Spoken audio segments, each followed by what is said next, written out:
नमस्कार, आप देख रहे हैं लोक सेवा न्यूज। मैं हूं आपके साथ रजत त्रिपाठी। आज हमारे साथ बातचीत करने के लिए एनएवाई के राष्ट्रीय अध्यक्ष भावेश पांडे जी मौजूद हैं। एनएवाई युवाओं के बीच काम करने वाली संस्था है जो युवाओं के बीच शिक्षा से लेकर के सामाजिक क्रांति की अलग जगाती है। और बस्ती जिले में एनएवाई पिछले 9 सालों से मिनी मैराथन का आयोजन कर रही है। मिनी मैराथन उत्तर प्रदेश के अलावा देश के कोने कोने में काफी प्रसिद्ध है और यहां तक कि देश के प्रधानमंत्री नरेंद्र मोदी भी एनएवाई की तारीफ कर चुके हैं मिनी मैराथन के लिए। चलिए, हमारे साथ अध्यक्ष जी भी मौजूद हैं, भावेश जी मौजूद हैं। उन्हीं से पूछ लेते हैं कि आखिर एनएवाई की परिकल्पना क्या थी, एनएवाई गठन करने की परिकल्पना क्या थी, किस सोच के साथ एनएवाई का गठन किया गया था और जिस सोच के साथ एनएवाई का गठन किया गया था, क्या आज उस ढर्रे पर एनएवाई काम कर रही है और किस प्रकार सामाजिक बदलाव में एनएवाई अपनी भूमिका निभा रही है। स्वागत है भावेश जी आपका। एनएवाई का गठन का ख्याल कहाँ से आया और दूसरी चीज़ कि जो आप जिस सोच के साथ आपने एनएवाई का गठन किया था, आज क्या उसी ढर्रे पर एनएवाई चल रही है?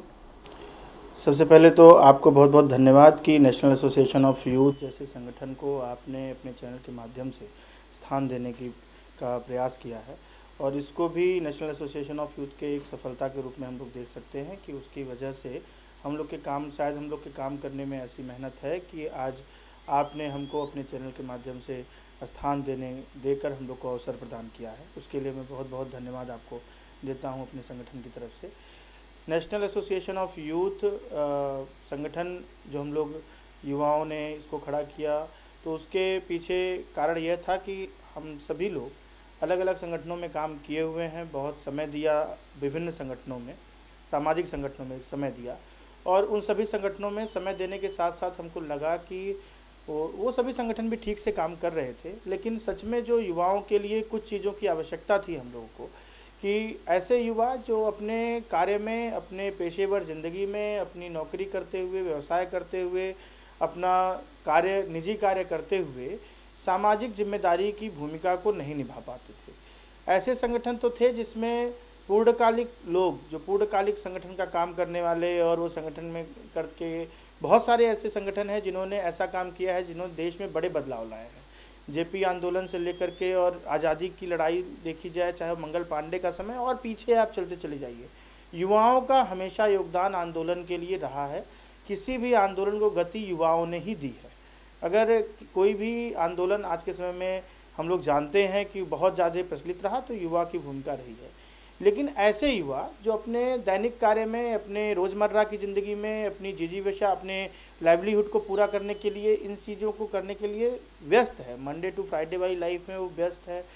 लेकिन जब वो सैटरडे संडे या अपनी छुट्टियों में या जब वो खाली समय बैठता है, तो वो सोचता है कि समाज में उसकी भूमिका क्या है, समाज में वो कुछ कर पा रहा है, नहीं कर पा रहा है। ऐसी चीज़ों को पूरा करना हमारा मुख्य उद्देश्य है।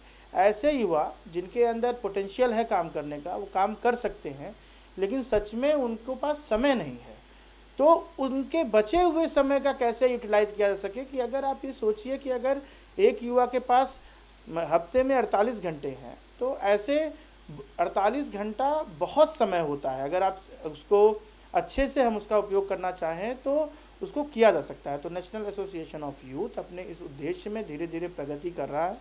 हम ये नहीं कह सकते कि वो अपने उद्देश्य को प्राप्त कर चुका है, अभी हम मार्ग में हैं, हम लोग अभी प्रोसेस में हैं, कार्य प्रगति पर है और भगवान की इच्छा रही और युवाओं का ऐसे ही साथ रहा, तो धीरे धीरे हम लोग पूरे देश में अपने संगठन का विस्तार कर लेंगे। दरअसल बेसिकली प्रोफेशनल की आप एक टीम तैयार कर रहे हैं, जो लोग कहीं नौकरी कर रहे हैं या व्यापार कर रहे हैं, उसके अलावा भी वो सामाजिक कार्यों में अपने जो भी कीमती समय है उसमें थोड़ा सा समय निकालें और अपने सामाजिक दायित्वों का भी निर्वहन करें जी। जैसा कि आपने कहा कि अभी आपने अपने लक्ष्य को प्राप्त नहीं किया है। बिल्कुल, अगर लक्ष्य को प्राप्ति हो जाती तो शायद संगठन रुक जाता, लेकिन हम निरंतर चलते रहे हैं।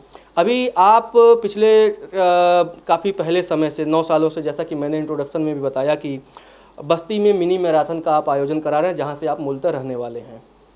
इसके अलावा भी बहुत सारे सामाजिक कार्य आप करते रहे हैं, तो आगे आने वाले समय में कुछ ऐसी और योजनाएं क्या क्या आपकी हैं जिसकी वजह से और सारे देश के अलग अलग हिस्सों के युवा आपसे जुड़े? पहली बात तो यह है कि आज भले ही ये सामाजिक कार्यक्रम हो गया है बस्ती मिनी मैराथन, लेकिन सही बात तो यह है कि आज हम यहाँ दिल्ली में जहाँ बैठे हैं, वहीं पे मैं पढ़ाई करता था, सीए की तैयारी करता था। तो वहाँ पे वो तो सीए तो नहीं हो पाया, वो हम लोग ज़्यादा गतिविधियाँ हमारी सामाजिक कार्यों में इसमें हुई, और उस समय समझ में नहीं आया, नहीं तो हो गया होता वो भी। लेकिन उससे पहले हम लोग ज़्यादा सामाजिक गतिविधियों में, और जब समाज में गतिविधियाँ बढ़ जाती हैं तो आदमी अपनी पढ़ाई पे उस तरीके से ध्यान नहीं दे पाता है, तो उस वजह से वो तो छूट गया। लेकिन उसमें जो एक मुख्य कारण था जो मैराथन शुरू करने का, वो ये था कि जब भी हम दिल्ली जैसे, दिल्ली बहुत बड़ा शहर है, बस्ती जैसे, बस्ती के रहने वाले लड़के के लिए दिल्ली, जान लीजिए कि वो जो दिल्ली का लड़का शायद लंदन और न्यूयॉर्क और यूएस और ऑस्ट्रेलिया, पता नहीं कहाँ कहाँ लोग पढ़ने जाते हैं, तो बस्ती के लड़के के लिए ये हाँ लंदन ही है। और तो यहाँ जब आते तो बताए बस्ती के रहने वाले हैं, तो कोई जानता ही नहीं था कि बस्ती कहाँ है। तो हमें लगा कि बस्ती में कुछ ऐसा एक सिग्नेचर प्रोग्राम होना चाहिए कि जिसकी वजह से लोग जानें। तो ये हुआ क्या किया जाए ऐसा जिसका अर्थ भी निकले और हम लोग कुछ कर सके। तो कोई सामाजिक उद्देश्य नहीं था शुरू करते वक्त, सिर्फ यही उद्देश्य था कि बस्ती को लोग जाने। कोई ऐसा कोई व्यापक दृष्टिकोण नहीं था, और ना उतनी सोचने समझने की क्षमता थी। अभी हम ये कह दें कि हम बहुत दूरदृष्टि रखते थे, तो ऐसा कुछ नहीं था। हम जैसे एक सामान्य नौजवान सोचता है वैसे ही सोचते थे कि चलो कुछ ऐसा किया जाए जिससे बस्ती को लोग जानेंगे। तो जब हमने शुरू किया उसको 2012 में स्वामी विवेकानंद जी का सार्धशती समारोह चल रहा था, उनकी 150वीं जयंती थी स्वामी विवेकानंद जी की। तो उसी जयंती के अवसर पर 12 जनवरी 2012 को हम लोगों ने इसका प्लान किया था। तो हम लोगों ने बहुत जनसंपर्क किया, सारा वो किया। तो एक ये हुआ कि एक मैराथन दौड़ हम लोग करेंगे। तो पूरा जनसंपर्क और पूरा एकदम जितनी मेहनत हो सकती थी सब कुछ करने के बाद 100 सवा 100 कुछ युवा, और उसमें भी बहुत लोगों से मदद लेनी पड़ी, कुछ विद्यालयों से मदद लेनी पड़ी कि उनके विद्यालय के बच्चे आ जाएं, ऐसे हो जाए। तो ऐसे करके हमने 100 सवा 100 बच्चे सिर्फ आ पाए, और वो 2012 के उस कार्यक्रम को हम लोगों ने संपन्न किया। उसके बाद धीरे धीरे लोगों ने इसको गंभीरता से लिया, और दूसरे साल उसकी संख्या और बढ़ी, तीसरे साल उसमें दूसरे ज़िलों के लोग आने लगे, और ऐसे ही करते करते अब वो पूर्वांचल में अपने क्षेत्र में होने वाला एक बड़ा कार्यक्रम हो गया है। और पिछले बार अभी तो जो हुआ है हम लोग का 29 नवंबर को अभी कोरोना वॉक अगेंस्ट कोरोना हम लोगों ने किया। हम लोग को तो लग रहा था कि शायद हम लोग कर भी नहीं पाएंगे कोरोना में, लेकिन प्रशासन से कोविड प्रोटोकॉल को फॉलो करते हुए इसको आयोजन की अनुमति मिल गई।